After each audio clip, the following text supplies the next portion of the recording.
Sağolmuş. Allah bunların canlarına değmesin. Ne olmuş komanda? Taziyeli çıkmıştı. Olsun biraz pisleşmişti yakınlaştı. Allah bunların canına değmesin. Ne olmuştu dayısı? Taziyeli çıkmıştı. Taziyeli yukarı evden çıkanda. Bir toplumdan kabak.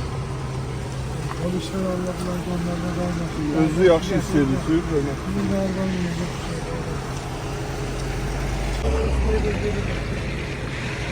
Bax, budur Azərbaycan polisi.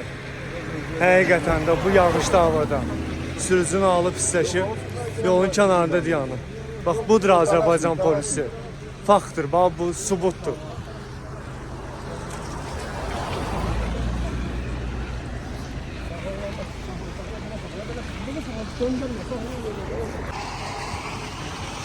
Necəsən dayı? Bir yaxşı yaxşı. Var olun komanda. Birinci növbədə elə sizin rəisə təşəkkür edirik ki, sizi bu cür təlimatlandırıb. Var olun. Bax, budur Azərbaycan polisi. Təşəkkür edirəm sizə, minnətdaram.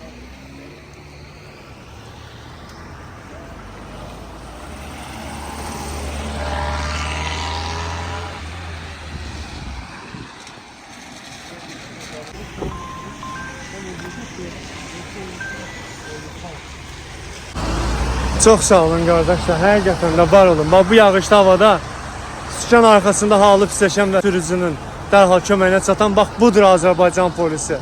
Lənkəran şəhərinin yol patrul xidmətinin əməkdaşlarıdır. Birinci növbədə sizin komandirə, sizin rəisi təşəkkür edirəm.